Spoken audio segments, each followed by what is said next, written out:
প্রতি বছরই ৬ জুলাই শ্যামাপ্রসাদ মুখোপাধ্যায়ের জন্মদিন পালন করে বিজেপি, কিন্তু এবছর দিনটা তাৎপর্য আলাদা। কারণ শ্যামাপ্রসাদের রাজ্যে এবারই প্রথম ক্ষমতা দখল করেছে বিজেপি। আর সেই প্রেক্ষিতের কথা মাথায় রেখেই আজ সোমবার বিজেপির প্রাণপুরুষ শ্যামাপ্রসাদের জন্মদিন উদযাপন করতে কলকাতায় উড়ে আসছেন কেন্দ্রীয় স্বরাষ্ট্রমন্ত্রী অমিত শাহ। অমিত শাহের একগুচ্ছ কর্মসূচি রয়েছে আজ। এই প্রথম ৬ জুলাই রাজ্য সরকারের তরফে ছুটিও ঘোষণা করা হয়েছে। আজ বিকেল ৪টে নাগাদ নিউ টাউনের ইকো পার্কে যাওয়ার কথা কেন্দ্রীয় স্বরাষ্ট্রমন্ত্রী অমিত শাহের। সেখানে শ্যামাপ্রসাদ মুখোপাধ্যায়ের মূর্তি তৈরি হচ্ছে। ১২৫ ফুট লম্বা মূর্তি তৈরির কাজের সূচনা করবেন তিনি। এরপর বিকেল ৫টা নাগাদ ভবানীপুরে শ্যামাপ্রসাদের বাড়িতে যাবেন অমিত শাহ।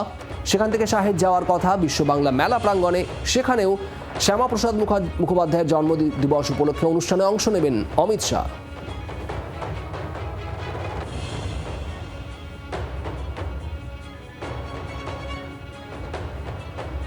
আমরা ভারত মাতার চরণে আশ্রয় পেয়েছি এই মহামানবের জন্য, নইলে আজকে আমাদেরকে আগের পাকিস্তান আজকের বাংলাদেশে থাকতে হতো এবং তার পরিণতি কি হতো আমরা নিজেরাই social media, electronics media, print media এবং ওই বঙ্গে থাকা আমাদের আত্মীয় স্বজনদের কাছ থেকে আমরা প্রতিনিয়ত শুনতে পাই, দেখতে পাই।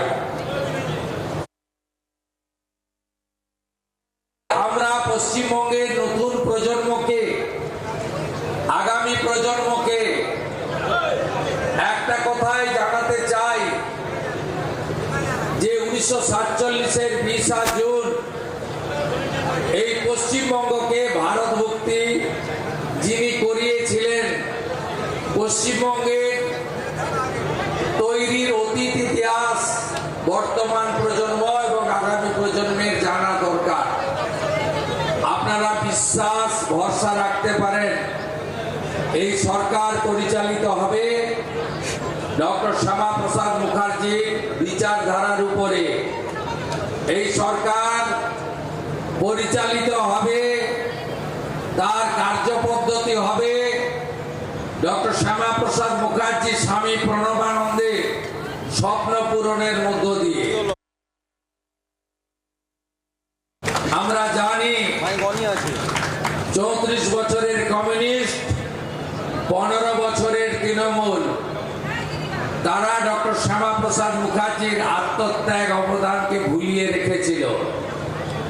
আপনারা নিশ্চিন্ত থাকতে পারেন, বিদ্যালয়গুলিতে যেভাবে প্রার্থনায় বন্দে মাতরম মন্ত্র উচ্চারিত হচ্ছে, একইভাবে ঘরে ঘরে ডক্টর শ্যামাপ্রসাদ মুখার্জি পূজিত হবে। এটাই আমাদের লক্ষ্য এবং স্বপ্ন। আজ ভোর 6:30টার সময় আমরা ইকো পার্কে ডক্টর শ্যামাপ্রসাদ মুখার্জির জন্মতিথি পালন করলাম। 125তম বর্ষ চলছে ওনার জন্ম। আর ভারতীয় জনতা পার্টি এবং শ্যামাপ্রসাদ প্রেমী যারা বহু বছর ধরে এক পক্ষ কাল 23 জুন থেকে 6 জুলাই ওনার বলিদান দিবস থেকে জন্মতিথি পর্যন্ত এই উৎসব করে আসতাম আমরা।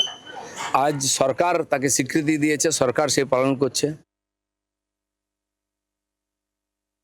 শ্যামাপ্রসাদ মুখোপাধ্যায়ের চিন্তা ভাবনা নিয়ে বিভিন্ন রাজনৈতিক দল এবং ভারতবর্ষের যারা সরকার চালিয়েছিলেন বা পশ্চিমবাংলায় যারা সরকার চালিয়েছিলেন, এটা সকলেই জানি। শুধু শ্যামাপ্রসাদ মুখোপাধ্যায়ই নন, বিভিন্ন ঘটনা এবং বিভিন্ন মানুষকে ভুলিয়ে রাখার, ভুলিয়ে দেওয়ারই ইতিহাস রচনা হয়েছিল। এবং যে অবহেলা এবং অনাদর তাদের প্রতি হয়েছিল, তার জন্য নিশ্চয়ই কিছু রাজনৈতিক দল তো দায়ী বটেই, কিছু সরকার তো দায়ী বটেই, সে রাজ্যের হোক আর কেন্দ্রের হোক। বাংলার আওয়াজ, বাঙালির আবেগ, জি 24 ঘন্টা।